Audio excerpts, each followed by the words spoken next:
Hola, hola, ¿cómo están ustedes? Es un gusto poder saludarles este día y compartir acerca de otro tema interesante acerca del cristianismo. Hoy abordaremos la temática del cristianismo y la mujer. Es necesario siempre profundizar acerca del rol importante que las mujeres tienen dentro de la iglesia.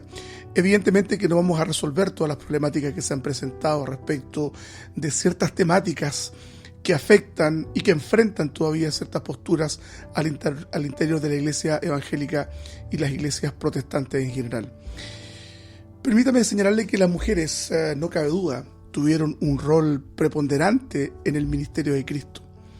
Fueron colaboradoras fieles que acompañaron en todo momento al Señor, proveyendo para sus necesidades y siendo un aporte significativo en el quehacer de los apóstoles y de Jesús mismo, sin lugar a dudas. Lucas del 8, del 1 al 3, señala lo siguiente respecto del preponderante rol que las mujeres tenían en la iglesia apostólica y en el tiempo de Cristo mismo, sin lugar a dudas. Lucas nos refiere lo siguiente, ya dijimos capítulo 8. Aconteció después que Jesús iba por todas las ciudades y aldeas predicando y anunciando el evangelio del reino de Dios, y los 12 con él. Y algunas mujeres que habían sido sanadas de espíritus malos y de enfermedades, María, que se llamaba Magdalena, de la que habían salido 7 demonios, Juana, mujer de Chuza, intendente de Herodes, y Susana, y otras muchas que le servían de sus bienes. El texto que hemos compartido, hermanos, menciona 3 mujeres y otras que compartían de sus bienes para hacer un aporte estratégico y logístico, si lo podemos pensar así, de la labor evangelizadora y de la prédica del reino que sin lugar a dudas nuestro Señor traía. Fíjese que las mujeres y los niños son un tema predominante en el Evangelio de Lucas. En el mundo antiguo, las mujeres eran generalmente menospreciadas y oprimidas, y a los niños no deseados se les abandonaba o asesinaba en algunas culturas. Lucas, sin embargo, subraya que Jesús amaba y respetaba tanto a los unos como a las otras. Solo él nos relata las historias de María y Elizabeth, de Marta y María, de la viuda de Naín, que había perdido a su único hijo, nos cuenta en el capítulo 7, de las mujeres que apoyaban a Jesús con sus recursos económicos, como hemos mencionado hace un momento atrás, en el capítulo 8, o de las que estuvieron al pie de la cruz y fueron temprano a la tumba pasado el día de reposo, también nos cuenta Lucas, ¿cierto?, en el capítulo 23 y 24. Las mujeres ocupaban un lugar secundario en la vida cotidiana de Israel. Algunos estudios señalan que vivían en un estado de precariedad, dado que carecían de derechos. Esto les impedía, por ejemplo, divorciarse. Al contrario de los hombres, que así podían invocar razones para hacerlo. Había una desigualdad notoria respecto del trato de la mujer respecto de los hombres. Las mujeres hebreas no poseían derechos que las protegieran de una sociedad con fuertes acentos patriarcales. Eran marginadas y vivían subyugadas a sus maridos en relaciones arbitrarias y muchas veces abusivas. Aun cuando el Antiguo Testamento dejaba claro cuál debía ser el trato que se le debía dar a toda la comunidad. La situación de la mujer judía no era ni peor ni mejor que en otras culturas. En la Roma imperial las mujeres podían ser vendidas, recibían una educación inferior a la de los hombres. Las mujeres en Roma estaban sujetas al principio de patria potestad. Esta institución jurídica desfavorecía a la mujer en muchos aspectos, incluso hasta el día de hoy. Es en el cristianismo donde la mujer ocupó un lugar de dignidad que ni en la Roma antigua tuvo, ni mucho menos en el contexto judaico. Las epístolas de Pablo están dirigidas a comunidades compuestas tanto por mujeres como por hombres. Pablo se dirige a las mujeres del mismo modo que a los hombres. Ambos sexos participaban en estos aspectos de la vida de la comunidad y contribuían al buen orden, al desarrollo y al bienestar de las reuniones cristianas. La mujer tenía, ya sea en el ministerio de Cristo como asimismo en la iglesia, una participación igualitaria en la dinámica de la comunidad. En el Nuevo Testamento las mujeres oraban y profetizaban, según nos refiere Corintios 11:5. Su referencia a las mujeres profetas es muy significativa porque se ha señalado que Pablo creía que la profecía era la actividad más importante que podía llevarse a cabo en la iglesia. aun cuando existe una discusión acerca del concepto de profecía, si se refería a la palabra predicada o efectivamente un don de compartir con otros palabras que venían directamente y procedían directamente desde el Señor. El apóstol Pablo exhorta en sus epístolas a las mujeres al decoro y a la sujeción, pero no inhibe que ellas participen y lideren ciertos aspectos de la dinámica eclesiástica. Es interesante el caso de Febe, mujer a la que se refiere Pablo en Romanos 16:1 como diáconos, palabra que no identifica género en el griego, pero también en el verso 2 la llama ayudadora, utilizando la expresión griega prostasis. Los términos relacionados de la misma raíz se emplean en otras partes para describir las actividades de los que ejercen funciones importantes en la iglesia. Esto, hermanos, podría sugerir que Febe participaba en la enseñanza y en guiar probablemente alguna iglesia local donde ella era originaria, Cencrea. Las declaraciones de Pablo en varias partes dan a entender que las mujeres tenían alguna participación de la enseñanza y la exhortación en sus comunidades. En primer lugar, si Pablo permitió que las mujeres profetizaran en sus iglesias y consideraba la profecía como más importante que la enseñanza, la pregunta que se formula a algunos, ¿por qué debía negárseles la participación en la enseñanza propiamente tal? Para algunos estudiosos existe evidencia bíblica suficiente para determinar que la mujer podía realizar actividades de liderazgo en la enseñanza de la iglesia local y que por lo tanto no estaban excluidas del ministerio eclesiástico. Esto nos lleva a pensar y comprobar que el cristianismo abogó por la dignidad de la mujer, le concede un sitio destacado y tiene, desde la perspectiva soteriológica, los mismos derechos que los hombres, según nos refiere Pablo, por ejemplo, en la epístola a los Gálatas. Quiero, hermanos, que veamos un poco acerca de la lógica del feminismo y que de alguna manera también ha permeado el pensamiento de la mujer en la iglesia.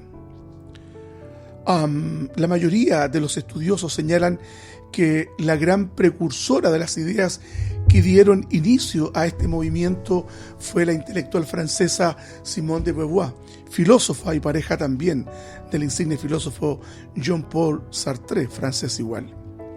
Y permítame, por favor, para utilidad de la reflexión que estamos haciendo, un pequeño esbozo histórico del feminismo, ya más del corte radical. Trazaremos por cuestión de tiempo el origen del feminismo radical que floreció en la primera mitad del siglo XX. Reconocemos, no obstante, que el feminismo como fenómeno histórico puede ser rastreado incluso a los albores del siglo XVIII. Por la brevedad de este estudio, evidentemente que no vamos a retroceder tanto en el tiempo. La filósofa en cuestión, Simone de Beauvoir, es especialmente famosa por su gran libro, sin duda, escrito en 1949 y publicado el año siguiente. Fíjense que en este texto se esbozan las líneas maestras de lo que más tarde se convertiría o se denominaría el feminismo de género.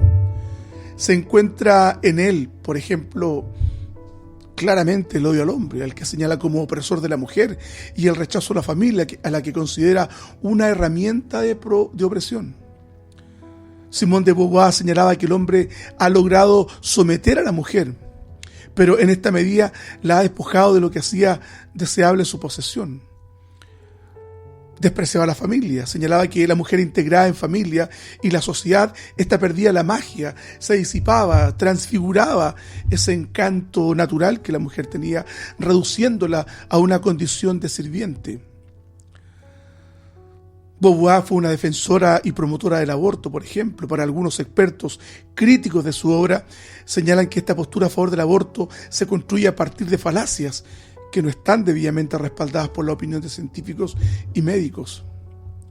Muchos quienes se definen como partidarios de esta mujer abogan por los derechos humanos, pero son furiosos promotores del aborto, gratuito, libre y seguro. Y podemos encontrar una pleyada de mujeres desfilar con pañuelos verdes, exigiendo que el Estado permita que ellas puedan abortar, subvencionadas por el Estado.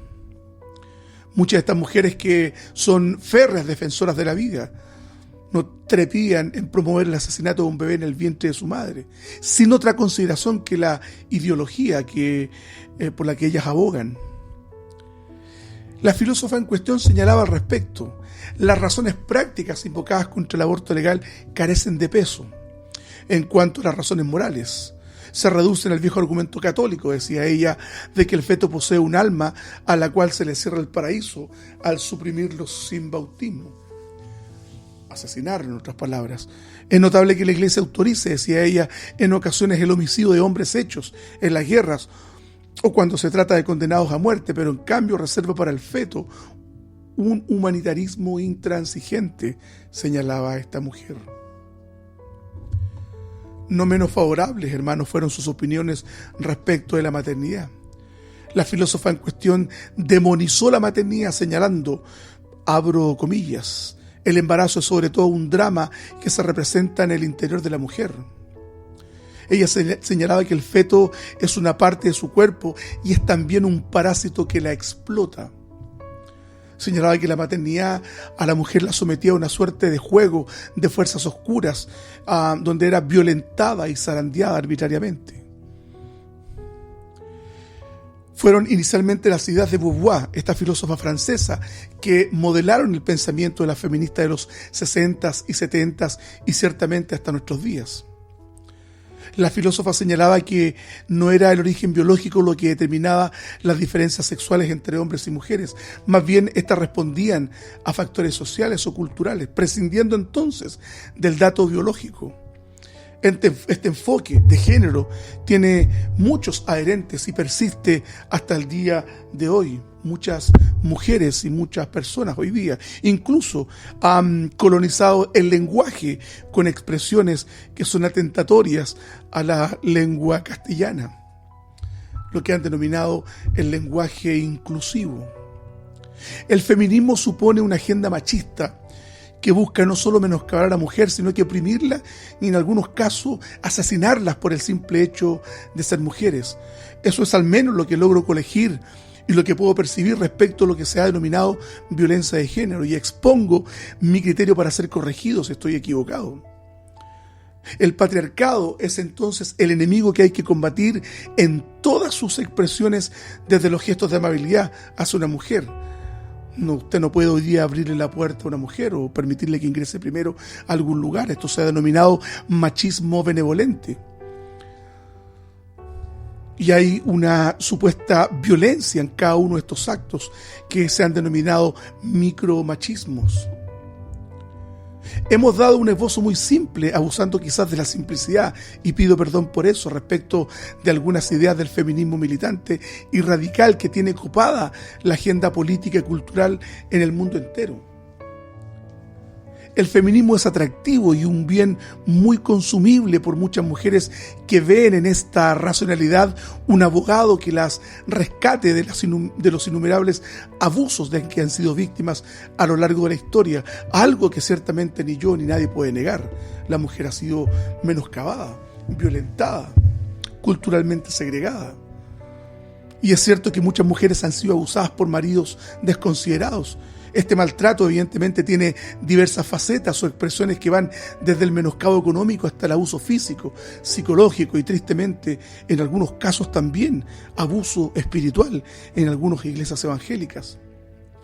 Y nosotros nos oponemos a esto, nos oponemos a esta agenda abusiva dentro de las congregaciones evangélicas, pero atención, hay que mantener cierta prudencia respecto de estos puntos de vista.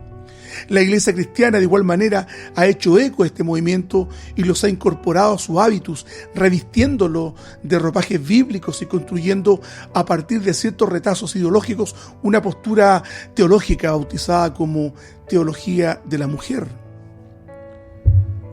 Una organización cristiana chilena que aboga por la liberación del patriarcado al interior de las iglesias evangélicas señala que hay que detener la violencia eclesiástica contra las mujeres, los homosexuales, las lesbianas y los transexuales. En una carta extendida a un periódico de izquierda en Chile, estas mujeres que pertenecen a comunidades cristianas evangélicas hacen esta declaración. Dicha organización, en concomitancia con un medio social evangélico en nuestro país, en Chile, supuestamente evangélico, lo digo, han denunciado situaciones de abuso sexual dentro de algunas organizaciones cristianas. Fin loable, no cabe duda, pero sostener que la iglesia está comandada por una cofradía heteropatriarcal que tiene como propósito socavar a la mujer e impedir su desarrollo dentro de la dinámica eclesial, de verdad que para mí es un poco delirante. Volviendo al tema que nos convoca, no sin antes escuchar una canción.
Está a mi lado, Él me ama, Dios conmigo está. Está a mi lado, Él me ama, Dios conmigo está. Está a mi lado, Él me ama, Dios conmigo está.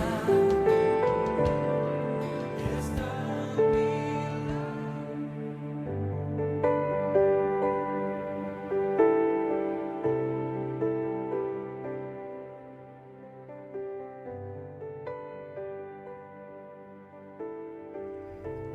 ¿Era segregada la mujer en el Nuevo Testamento, perdón?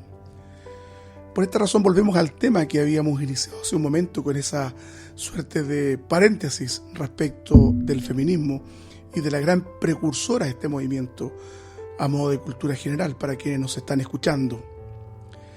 Acerca de la participación de la mujer en la iglesia, debemos agregar que nada impide que la mujer lidere dentro de la iglesia, que ponga ante la cruz las capacidades de las que Dios le ha dotado, contribuyendo al crecimiento y desarrollo de las comunidades cristianas del mundo.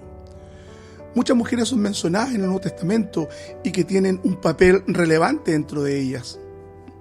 Nos encontramos con María, que menciona Lucas 1:48, esta que recibe el don inmerecido de traer al mundo el Salvador. Jesús mismo tenía en gran estima a Marta y María, hermanas de Lázaro. El texto bíblico del Nuevo Testamento también nos habla de María, oriunda de Magdala, de Susana, de Juana, que mencionamos al principio de este estudio. Hubo un grupo de mujeres que le servían y que le acompañaban hasta el mismo Calvario, según nos refiere también Mateo 27. Y después muchas de ellas fueron al sepulcro, dispuestas a embalsamarlo. Se dirigieron antes que nadie al sepulcro el día de la resurrección, Lucas 23 y 24. El Señor resucitado se apareció ante ellas primero, y tuvieron ellas el honor de ser las primeras en proclamar su victoria, Mateo 28, Lucas 24. Junto con la madre de Jesús se encontraba a los 120 en el aposento alto, en Hechos 1:14. Había mujeres entre los primeros convertidos, no cabe ninguna duda. Hay mujeres que se distinguen por su piedad, por su trabajo incansable. Dorcas en Hechos 9:36.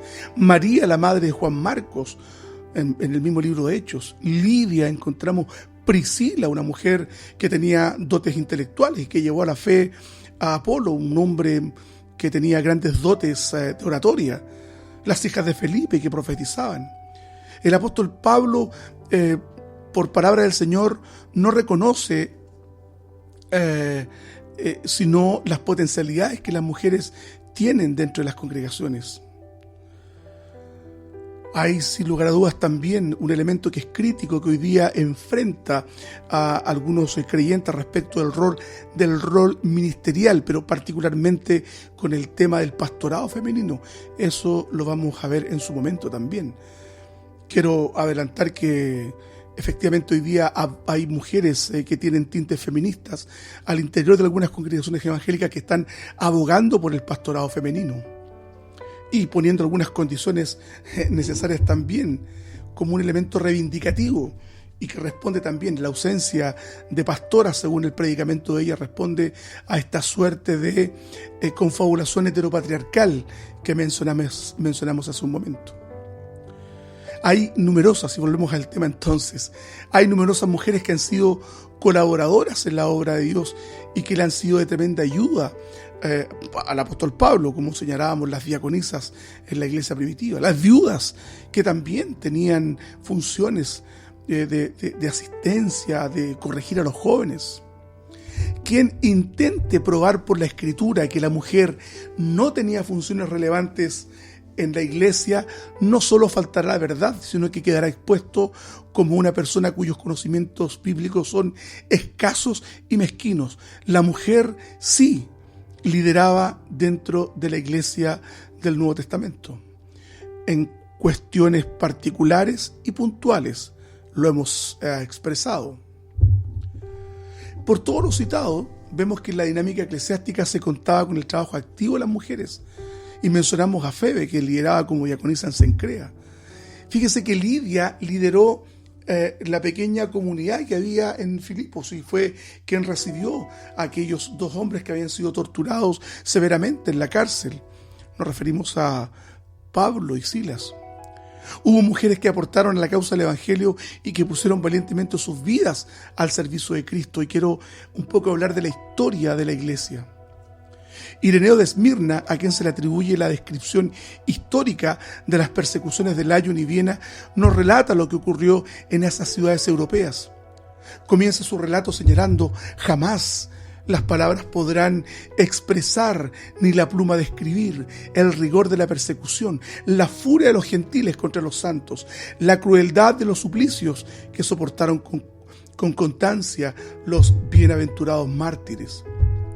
Tanto en Viena como asimismo en Lyon, Y en Cartago también se puede leer aún hoy día el testimonio de al menos 3 valientes mujeres que junto a otros mártires enfrentaron la muerte bajo la absoluta convicción que tras los cuales padecimientos sufridos en el infame circo romano, Cristo había de estar esperando por ellas. Y el texto que mencionamos habla de una joven mujer, Blandina, una adolescente que señala la historia que no alcanzaba a tener 15 años y que sufrió torturas brutales antes de ser amarrada a una suerte de red y ser lanzada a la arena, donde un toro la embestía furiosamente. Al respecto se escribió: después de haber sufrido los azotes, de ser expuesta a las bestias, de ser quemada en la silla de hierro candente, la encerraron en una red y la presentaron ante un toro que la arrojó varias veces al aire. Pero la santa mártir, ocupada en la esperanza que le daba su fe, hablaba con Jesucristo, dicen los historiadores, y que no sentía los tremendos y terribles tormentos a la que estaba siendo expuesta. Finalmente, esta joven mujer, Blandina, de no más de 14 años, fue degollada. Los mismos paganos que se divertían viéndola ser maltratada brutalmente por los animales de la arena del circo romano confesaron que nunca habían visto una mujer sufrir tanto y que nunca otra había tenido una tan constante actitud heroica frente a los males que se le estaban propinando. El relato que hace la historia también nos habla de Perpetua. Tenía 22 años de edad. Hacía poco que se había casado con un hombre de alto rango. Era una mujer, al parecer, nos hablan los historiadores, una mujer de muy buena posición social. Era de una de las familias más importantes de aquella ciudad. Cuando fue arrestada, dice la historia también que amamantaba a un niño de quien era su madre. Ni los ruegos de su anciano padre permitieron que esta mujer, junto con Felicitas, que al parecer era su asistente, una esclava probablemente, abjuraran de su fe en Cristo. Su padre le rogó, fue llevada al martirio ante las autoridades romanas, quienes, dada su posición social, intentaban persuadirla para salvarla, pero todo esto fue vano. Ella junto a otros mueren dando testimonios de Cristo. Estas mujeres iban junto a los hombres al martirio, acompañaban con igual valentía a quienes daban su vida por amor a la cruz. Estos ejemplos sin duda ennoblecen el trabajo denodado y honroso que las mujeres realizan en la iglesia de toda la historia. Sin lugar a dudas, hermanos amados, tenemos una gran deuda con nuestras hermanas dentro de las iglesias evangélicas. No hay razón suficiente, bíblica ni teológica, para segregarlas sin entregarles responsabilidades ni liderazgos. Hay temas que sin duda podemos sentarnos a discutir con la Biblia, pero lo que sí vamos a estar de acuerdo es que la mujer lideraba dentro de la iglesia del Nuevo Testamento. No hay evidencia bíblica que nos permita leer o comprender que las mujeres no tenían responsabilidades en las comunidades cristianas del primer siglo. Y a través de la historia, sin lugar a dudas. Las mujeres son importantes dentro de las iglesias evangélicas. Muchas iglesias evangélicas son sostenidas con las oraciones constantes y aguerridas de muchas mujeres, ancianas que aún apenas pueden desplazarse y todavía están, antes que todos, en los momentos de oración dentro de las congregaciones cristianas. Fui testigo de mujeres valientes que murieron confesando a Cristo, no en la situación que hemos descrito, pero sí honrando al Señor en sus vidas. El Señor bendiga a nuestras hermanas, siempre y para siempre. Y de esto seguiremos hablando en otra oportunidad. El Señor les bendiga.